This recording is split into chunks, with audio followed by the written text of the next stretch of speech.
Welcome to Ohioans Against Extremism podcast. Oh my god, that was beautiful. I've been training for that my whole life.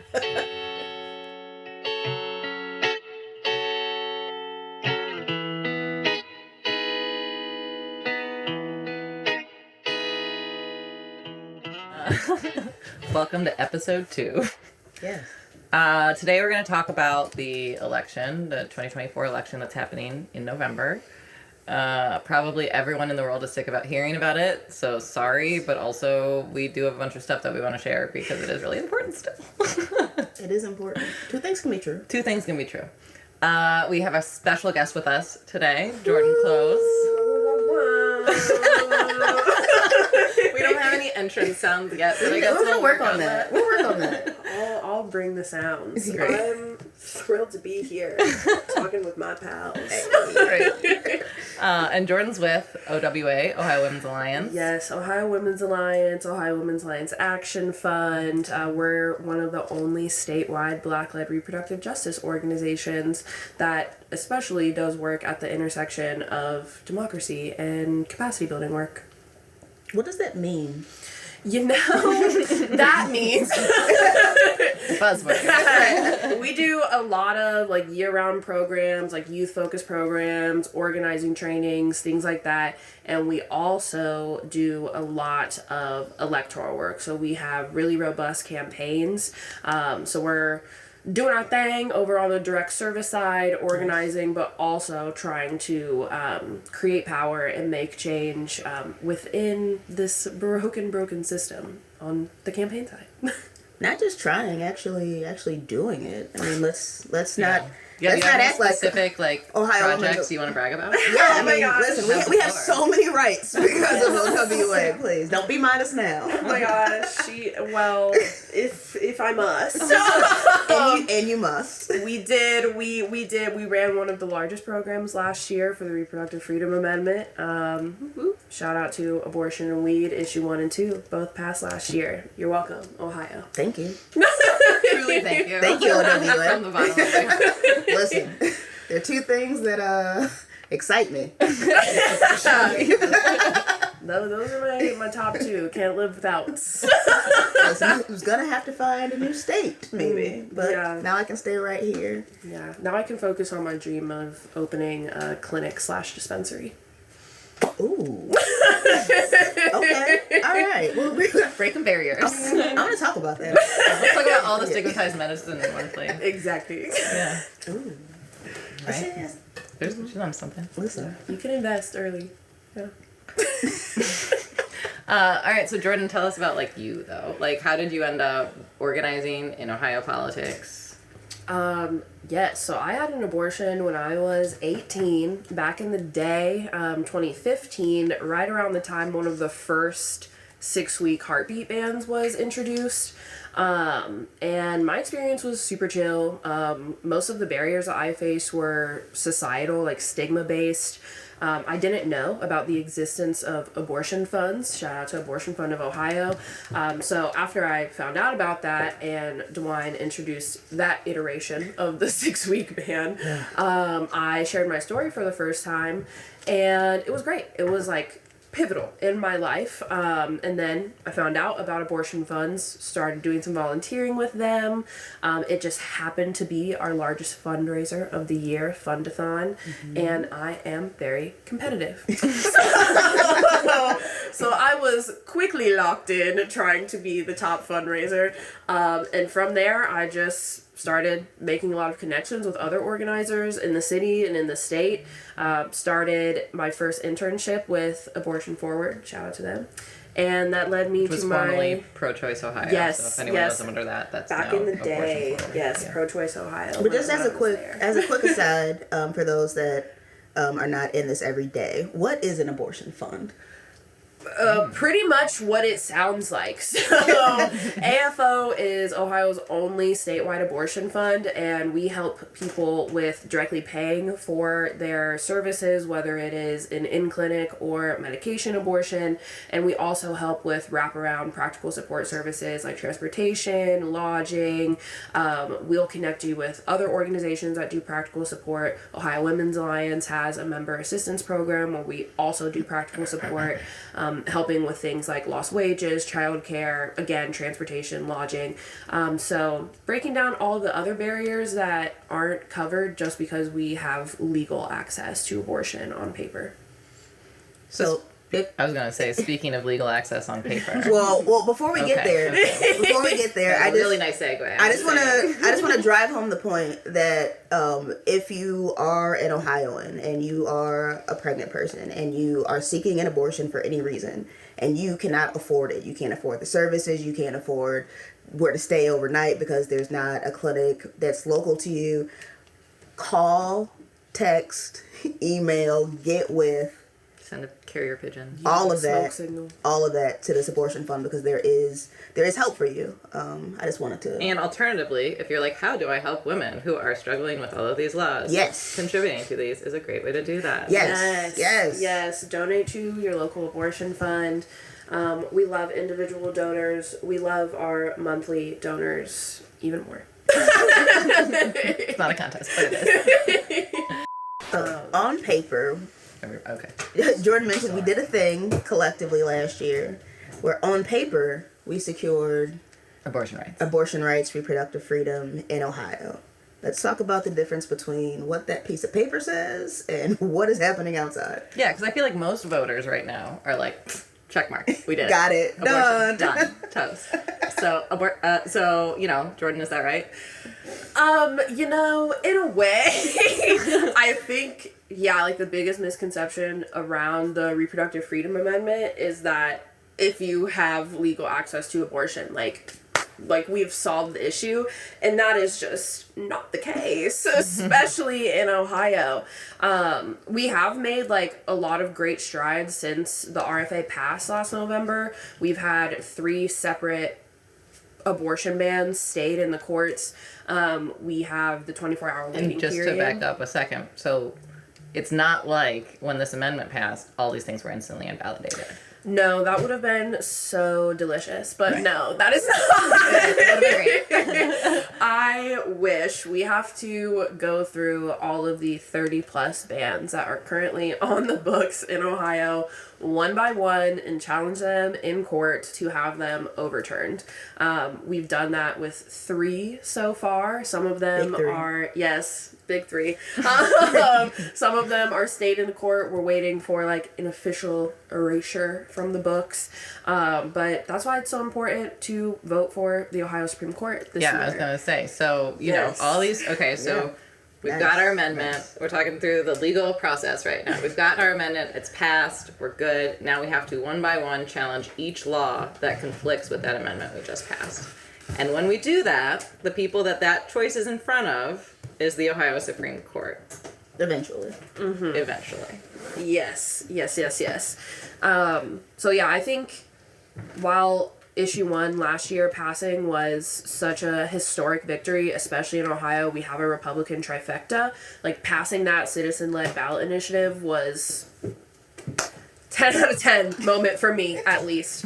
But I would say it really just leveled the playing field. It gave us better conditions to organize under. It certainly is not the end of the race. If anything, it was just a real beginning. Now we're at a point where we actually have something to fight all of these other 30 bans with. Yeah. So, if I were explaining this to someone else. Right? You're painting a great picture. Listen, I'm about to get so specific. So one could imagine this amendment that we passed as a sword or some kind of weapon to fight all of the existing bans, right? So now we're taking this amendment that we have passed and one by one trying to slice the tentacles from the hold Mm-hmm. Is that a fair? Yes, a fair very assessment? much Okay, so. okay. Very much so. I'm visual, so I had to see it. Yes. And then okay. And like to our point about direct service earlier, while us over in like politics, organizing electoral land, are doing all of this work on the legal access to abortion, Ohioans still need care and access every day. So yes, like our work is so important, doing that work, lobbying, undoing all of these decades and decades of bad bills. But at the same time, we have to make sure that we're still making sure that Ohioans are getting care while we're doing all of that, because people don't stop needing abortions. That used to show up a lot, just a side tangent for a second. When I was in housing, that showed up a lot because it was like, all right, people need roofs over their head today. Yes. And also, we need a better system for housing. And it was like these two, like, sometimes even competing goals, but you have to care about both of them. I mean, also for the people who are super concerned about the maternal health crisis in Ohio, which is something to be concerned about. If we had the abortion access that we voted for, might solve some of that problem. I think that there's a direct correlation between some of these abortion bans and the restriction of access and the effect on birthing people. It is literally killing us. So I just wanna point that out. No matter where you stand, right? If you are for birthing people, one way or another, right? Supporting a birthing person's reproductive choices also ensures the longevity of their life. I can hear the right-wingers going, birthing person already. Well, I mean, if you birth, then that's you. And if you don't, then it's not. Why do we say birthing person instead of woman? It's just not my business. I mean, if you can birth, that's you. I mean, that falls under a lot of different labels and names and categories. And so to wrap my arms around all of them, because I don't gatekeep, you know? Yeah. Because we're not losers. We're not. Recognize that abortion is not just a cis woman's issue. Yeah. Great. I mean, if we're advocating for people, we have to advocate for people, like for all people, and that this is an issue that is affecting all people that have the ability to give birth, regardless of how they. And a lot of women can't give birth. A lot of women can't give birth. So it's this is like when. My metaphor was always like calling it a fish versus like a seawater fish. You know, like something that goes in the seawater. Like it's like these are not all inclusive because they don't cover all the people that are in this category. I hate a thing that just happened in my head. Oh no. Because, and he's an awful person. He's not a good example at all. Love that setup. Let's go. Bernie Moreno, speaking of extremists, made the ignorant comment that he can understand why women that were over the age of 50, as we're talking about people that are not birthing people, right? Right. Why, I didn't even mean to do that lineup, but you're right, that is a why they care about abortion, right? And a lot of the response was, well, just because I am no longer a person that can give birth, I care about, my daughters or future generations, et cetera, et cetera. So this is not just like a gender identity, they're trying to mix everything up kind of deal. Like when we're talking about birthing people, it is literally like there are people that you would think of traditionally that at some point in their lives are birthing people and then kind of age out of that. So when we talk about, these services, we really want to talk about the people that would be eligible for them. Well, and I also feel like, from the standpoint of why do you care, I mean, I'll admit I'm a lawyer, so I always think about things in like terms of like legal boundaries, but it's like the precedent of someone's medical care that is life-saving being outlawed because some guy just don't like it. lives... Yeah, like that represents 17 people at the state house decides that he doesn't like it, and so now I can't get life-saving medical care. Like that, it doesn't even matter what the care is. Yeah. Like that's a boundary problem, and it doesn't matter if it's trans care or abortion care or whatever. Like that's why we need to care about this. All right, I'm gonna switch us back on topic though. We got a little sidetracked on other vendettas. But okay, so we talked about abortion access, talked about how that relates to judges. Ohio Supreme Court this year has 3 seats up for grabs. And 2 of those seats are occupied by Democrats. 1 is occupied by a Republican right now. These do have party labels on them now, which I think it's important to note that depending on the results of the election, we could be dealing with a 6-1 Republican majority if the Republicans sweep all the statewide Supreme Court candidates, or a 4-3 Democrat majority, or anything in between. whoever sweeps those seats.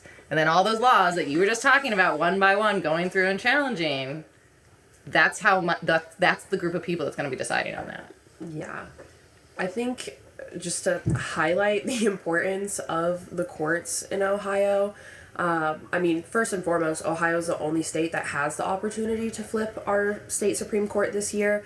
And again, just to highlight how important that is, all of the bans that had been stayed in the courts prior to the passage of the Reproductive Freedom Amendment, the reason that our 6-week ban was stayed and didn't go into effect was one court in Ohio, Hamilton County. Shout out to Hamilton County.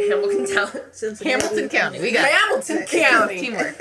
Shout out to them. Put some respect on their names. That's literally the only reason that we had access to the level we did for which is another elected judge. Yeah. Yes, another elected judge. All the judge ballots and races matter. We're talking a lot about the Ohio Supreme Court, but on a county level, Judges on a matter. local level, judges matter. Judges matter. Judges matter. Judges matter. Judges matter. They do. Yeah, the judicial branch of the government. It matters. It does matter. Judicial lives matter too. Yeah, put that on Schoolhouse Rock. But it's so dependent on the people that are in that building and like what their motivations are, right? Like if we've seen how much havoc like two really, really determined, terrible lawmakers can wreak. I can think of two. I can think of several more than two. Okay. But like that's all it takes, right? Like so like the motivations of the people that are in office are a lot. So, you know, we're doing this work. Do we think that it makes a difference who's in office for any of these roles? It certainly makes a difference. I mean, not to like beat a dead horse, and there's a few layers in that, but how we fell into this trap that we're in now, where we have a state legislature that does not represent the views of Ohioans, is we fell asleep at the wheel. What we're in right now is proof positive that voting matters, because this spirit of apathy, this spirit of, or this idea or feeling of like your voting it has no consequence, so therefore people don't vote, don't participate. We are seeing the impacts of that today, and the distance has only gotten bigger between what actual citizens, actual people want, and the billionaire lobbyists that have taken control of our state house, because we have fallen into the trap of thinking that our votes do not matter. I think my take on this is probably a little more nuanced, if that is the correct word. Give us our nuance too. Love a layer. I don't disagree with a lot of the critiques, of course, of the electoral system. I'm firmly in the like burn it down camp. But I think like when we're talking about harm reduction, it goes back to the point that we made earlier. Like electoral policy harm reduction is a different topic than like systemic direct action and direct service that people need to like live healthy daily lives. And so I think when the two are conflated, it only further serves to reinforce those narratives of like, why would I vote, especially as a Black and brown person, when these systems have continued to only harm me, and I'm focused on feeding my children. Mm-hmm. I'm focused on making sure that my utilities stay on. Mm-hmm. I'm focused on making sure that I'm not getting evicted, and I don't see these people in power. Rookie move. I don't think I muted mine either, but it's always on vibrate, so. There's so much judgment. I mean, she's on a roll. She is. She still is on the roll. Hop back on that roll, bro. But, like, when people are more focused on making sure that their daily needs are met and that their families are fed, and they see for years and years that these people in power have not, will not, are not reflecting their needs and are more concerned with maintaining power, it is really hard as an organizer to then go out in the community and be like, voting is harm reduction, when we're only showing up with that. And I think that is a really big flaw with the way that people, especially our communities, Black and brown people, are asked to engage in the electoral system because it's incredibly extractive, especially in years where we have presidential and gubernatorial and Senate and congressional races, because we're essentially going into these communities and being like, you have to vote for this, and this candidate to get the things that you want, and then we disappear after election day. We're not there in those communities making sure that people do have access to the things that they need.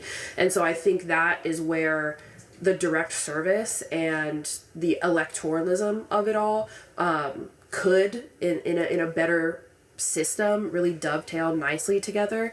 Like Ohio Women's Alliance has seen a lot of success with our electoral campaigns because we are in the communities year round. We're doing things like back to school drives. We're doing things like coat drive. We're doing things like just having fun events where people can connect with each other, so that we are a trusted messenger, so that inevitably when we do need to come into our communities and be like, hey, besties, we need you to vote for the courts.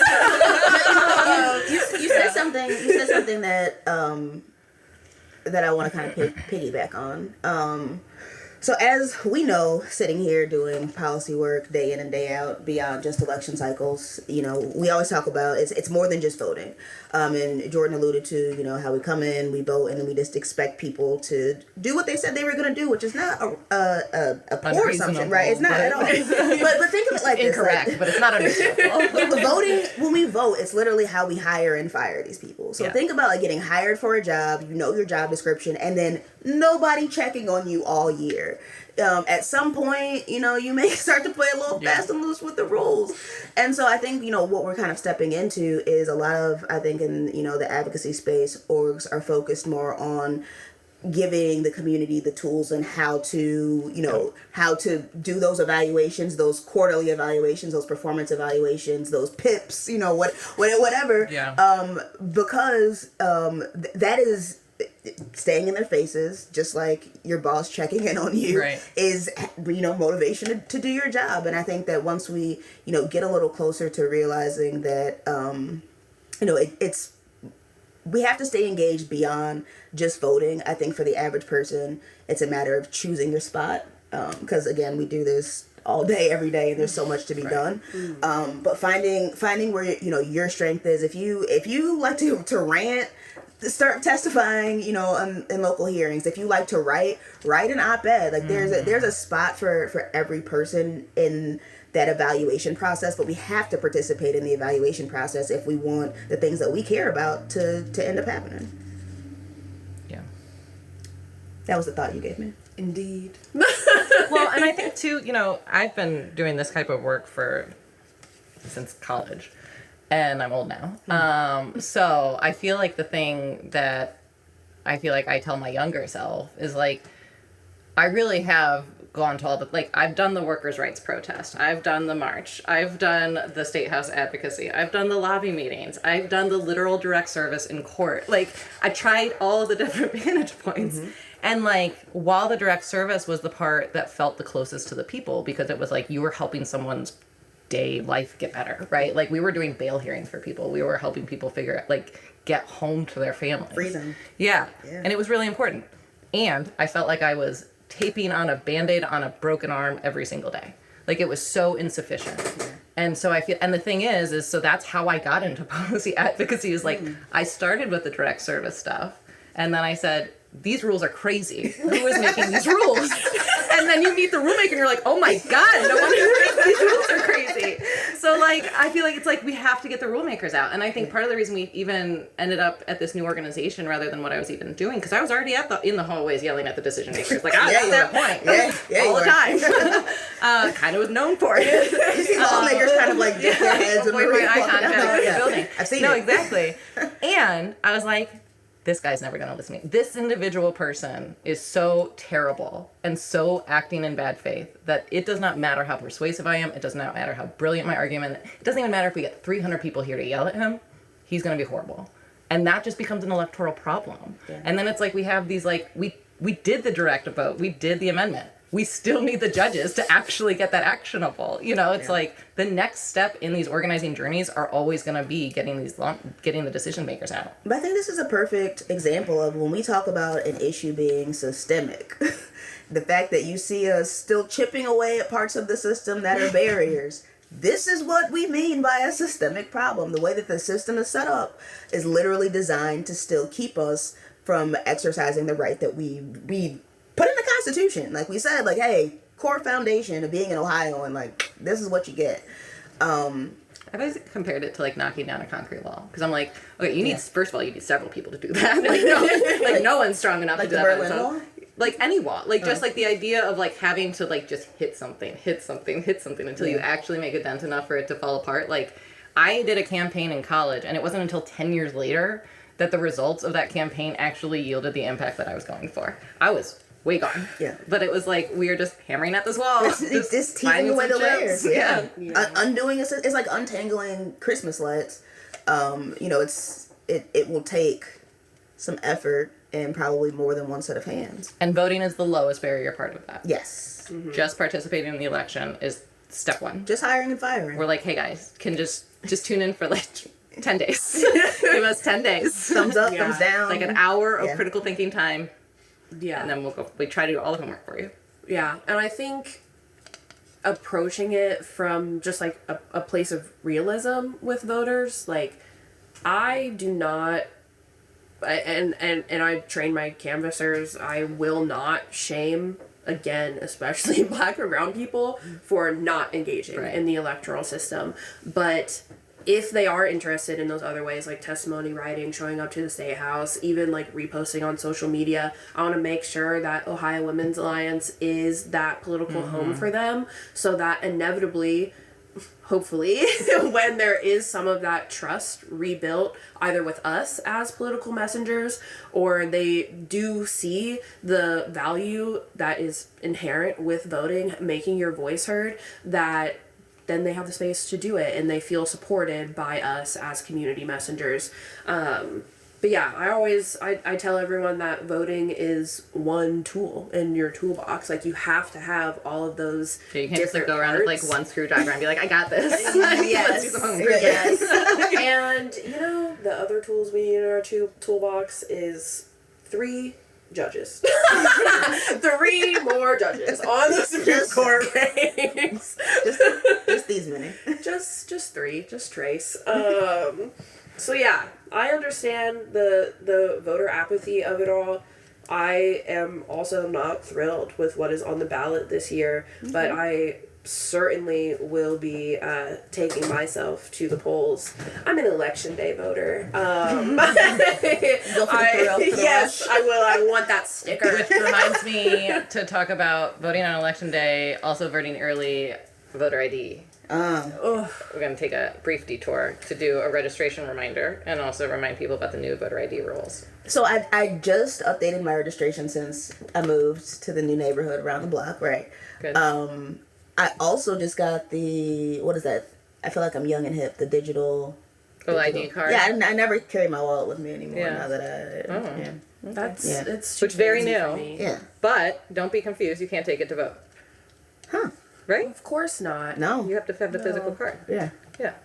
So previous years you could vote early and you could just use the last 4 digits of your social security card or social security number. You didn't need a physical ID of any type. Election day used to allow things like a utility bill or other forms of ID. Get all of that out of your brain. The new rule is now you need a voter ID with a picture, which is pretty much a U.S. passport, an Ohio ID or license, unexpired, both have to be unexpired, or a military ID, and all the different types of military ID. And I think that's it. The actual card, not a picture The of the actual card, card. not a scan of the card, not an iWallet. So if you're going, version. I don't have that, go get it now. And the card that the piece of paper that you get while you're waiting for your card will count. Bring that in. If people are applying and they haven't gotten theirs yet. And then go to voteohio.gov to check your voter registration. We've got a couple more weeks, but do it now. Make sure you aren't purged. Even if you have been voting, you have been registered, or maybe you haven't been voting but have been registered, and you think that I'm going to turn it back up this year. they've been a little tricky. So we're just going to advise you again to go to that website and check and make sure that you are still in the rolls, because LaRose has kicked a few people off lately. Yeah, he has. I hope he just like steps on a Lego every morning. Oh, every morning. I Every hope his single morning. socks are always wet. I hope so many terrible things for him. And if you're going, oh, I don't have to worry about this because I'm an active voter, keep in mind that at one point the literal president of the League of Women Voters was put on the voter purge list. Yeah. So, like, just check your registration. There's no harm in matter. checking. Yeah, no there's harm. no harm in checking. Funsies, No, it takes a minute. It's not like checking your credit report where it counts against your score. Like, just, check every day if you want to. Just make sure before you go vote that you are a registered voter. So we have talked for a little while about this election, and we have yet to bring up the races that are actually taking up the bulk of our airtime on our TVs and everywhere we look right now. Well, I'm very well versed in the fact that Sherry Brown has brought manufacturing of American flags back to Ohio. Yeah, well, now I do. Did you know that Bernie Moreno worked with some lady group about the uniforms for cops? Are you going to vote for her now? I did. Well, not after that. That was a deciding factor. If I was on the fence, you just lost it for me. Well, no, there's so many reasons not to vote for that extremist. Yeah. So we have the U.S. Senate, which is like all the freaking ads that most Ohioans are seeing. You might see some presidential as well, but mostly you're going to see Senate. And then we also have the U.S. Congress. So why do we care about the Congress, guys? You know how we could have done a thing where, like, Roe versus Wade wasn't the only thing giving us the right to abortion. Those Congress people could have passed a law. But okay, so I think that most skeptical voters are going to go, yeah, they could have. They wouldn't have. Oh, well, not then, right? But I think some of this was a bit of a wake-up call, right? That some of the rights that we have been resting on Supreme Court cases are not as strong structurally as we have expected them to be. And this is looking at you, Obergefell. And, hoping that this next round of U.S. Congress people will pass some legislation to just put a belt on. I know we have suspenders on, but put a belt on too, because I just don't want our pants to fall down again. I also don't want to be dealing with a government shutdown every 3 weeks. Like, that's not cute. I can't. That's keep not doing cute this. at all. Like, I feel like if it didn't have such detrimental effects on the country, I would like a little country vacay. If they get to be off work, then all of us do too. If that's the rule, then I'm into it. Yeah, that's fair. Yeah, so we care about Congress because they can pass laws. I think, to me personally, though, maybe this is just me being a pessimist, I'm still much more on the board of, like, we just got to make sure bad stuff doesn't get shoved through. Like, I think people really, especially in the federal realm, we're talking about things like immigration. Yeah. We already had, so last week, we had state legislator Josh Williams introduced HB 666, which is aptly named. Because it would create something along the lines of declare an emergency around immigration and require local governments to cooperate with things like ICE. Whatever, we can debate the merits of that bill, and I have a lot of thoughts. The representative from Toledo, by the way, not from any of the places that we've talked about with these made up stories, but some a town from Toledo, a city that's not in the conversation at all. Yeah. So he's sponsoring this bill, and it's a great example of how he's actually starting the alley-oop for some federal level work so that we're already in place for immediate implementation of whatever crazy freaking thing that they pass at the federal level. That is the type of gamesmanship that we have here. So right now we have a law that could pass this year, that next year, if they get all of the power that they want in the Congress, bring it on back, and they get their presidential candidate, they'll just cruise through, and suddenly we're actually looking at mass deportations. Yeah, and they'll just copy and paste that Ohio law, make it federal, and I just a side rant on mass deportations for a second, because I don't think people understand how insane that something like that would be. First of all, we're talking about mass scale, justified legally racial profiling for anyone who's not lily white. I expect at some point as a tan white lady, will be approached and say that your name's Maria. Let's talk. Well, But that's the level of just, you don't look like one of us. Let me now make your life hell.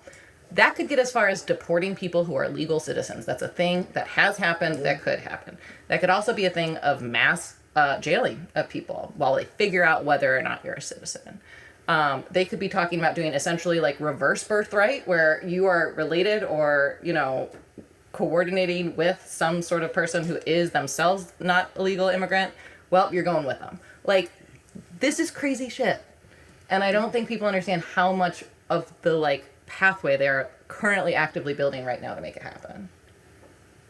That's my side rant about Congress. So that's why we need to care about Congress. Yeah. Yeah. Let's talk about presidents. Ooh.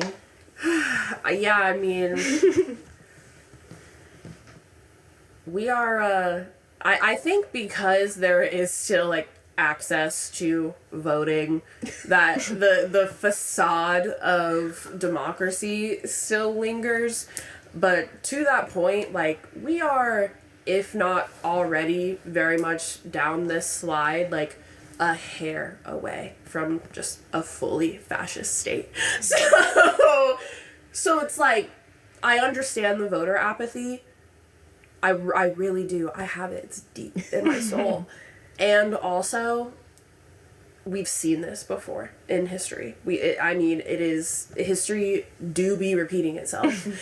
And if my voting to try to fix Ohio at the Supreme Court level, at the congressional level, at the Senate level, even prevents the further descent into fascism by like 2%, I can go click some boxes and get my sticker. But, you know, I mean, it sounds crazy, but how many times have we been watching the news and heard about, let's say, I'm not even going to name a country because I'm probably going to be wrong, right? But election in foreign country, they've had a voting, you know, they've had a voting process, and we have decided, or other nations have decided, that it was not truly democratic. It was not truly a free election. That is what we are looking at happening right here. They're doing the same thing right here, except regardless of what is happening in those nations, because lots of nations, like lots of dictators, here, as of right now, at least until they started putting their hands in and everything, when we voted, it was free and fair. And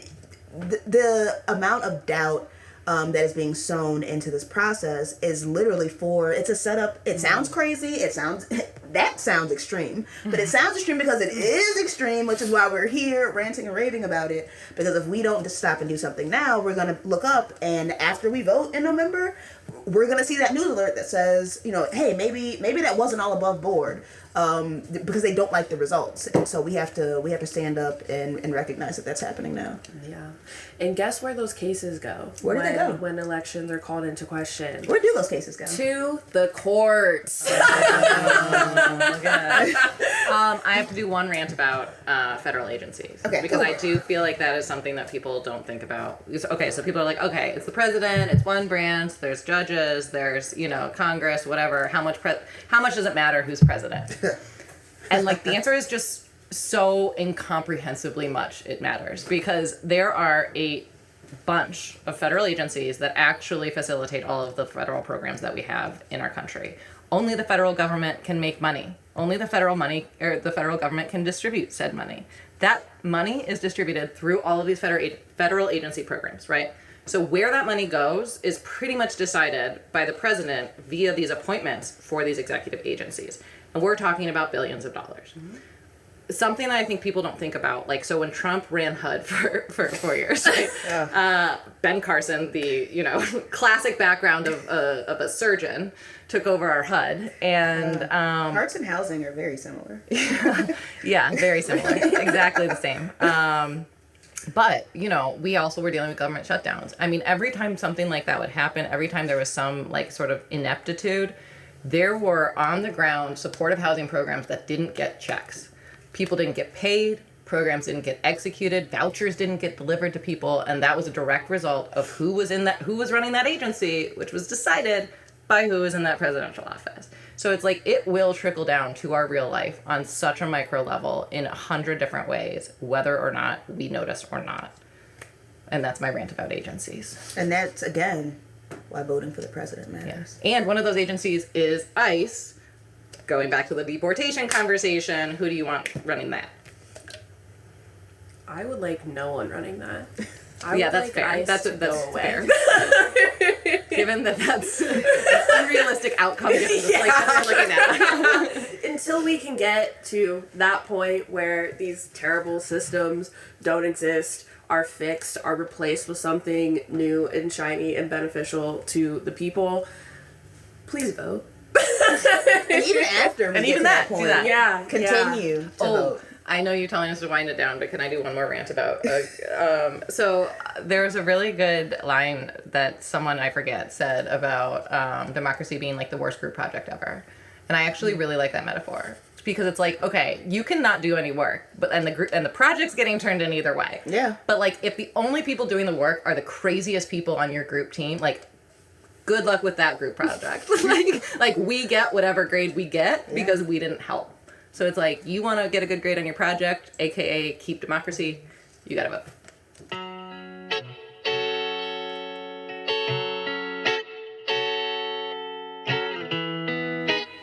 Well, thank you for listening to Ohioans Against Extremism podcast. If you want more, you can check us out at ohagainstextremism.org. Follow us on Twitter, No Extremism Ohio. And stay tuned, subscribe, and feel free to donate if your pockets allow it.